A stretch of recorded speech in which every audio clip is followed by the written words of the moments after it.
नमस्कार। आप देख रहे हैं आपकी नज़रों के सामने एक फ्लोटिंग हाउस।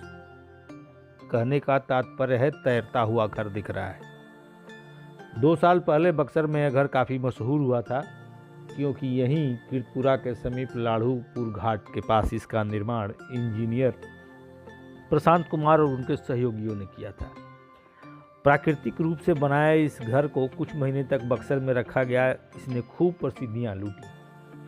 पिछले 1.5 साल से यह भोजपुर जिले के मौजमपुर गांव के समीप गंगा तट के किनारे पड़ा हुआ है।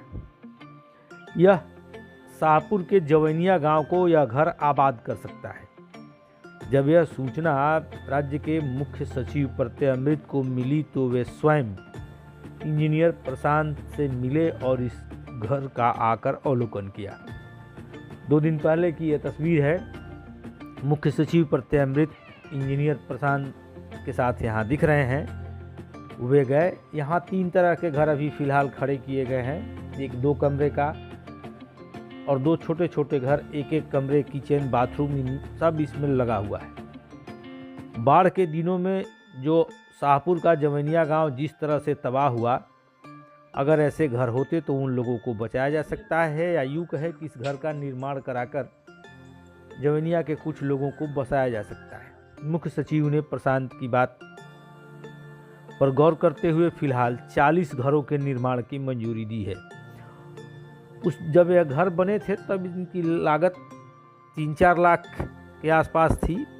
अब इसकी लागत को भी कम किया जा रहा है। इसे हल्का बनाया गया है। नीचे प्लास्टिक के बड़े बड़े ड्रम वगैरह लगे हैं, जिससे यह घर पानी पर आसानी से तैर सके। आइए सुन लेते हैं प्रशांत की छोटी सी बात। मीटिंग हुई थी और मीटिंग में मैंने बताया था पटना में, और विदिन 40 मिनट्स उन्होंने डिसाइड कर दिया कि हम आ रहे हैं कल।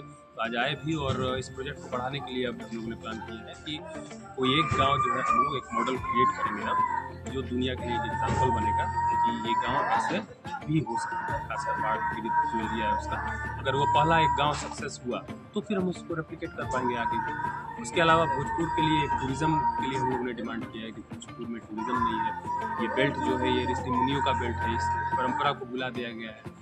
हम लोग मूल कहाँ के हैं उस चीज़ को भुला दिया गया। आगे आने वाले जनरेशन को आखिर पता कैसे चलेगा कि हमारी क्या रूट्स है। तो इसलिए हम लोग कोशिश करेंगे कि यहाँ से पटना के बीच में उस क्षेत्र में कोई एक बड़ा टूरिज़्म कैपिटल का निर्माण किया जाए, जहाँ पर भोजपुरवासी प्लस देश विदेश के लोग वहाँ पे घूमने के लिए आए, खासकर 3 मुहाने। तो आपने देखा कि जिस प्रकार प्रशांत की बातें आपने सुन ली। बाढ़ के दिनों में यह तैरते घर लोगों के लिए सहारा भी हो सकते हैं और पर्यटन को बढ़ावा भी दे सकते हैं।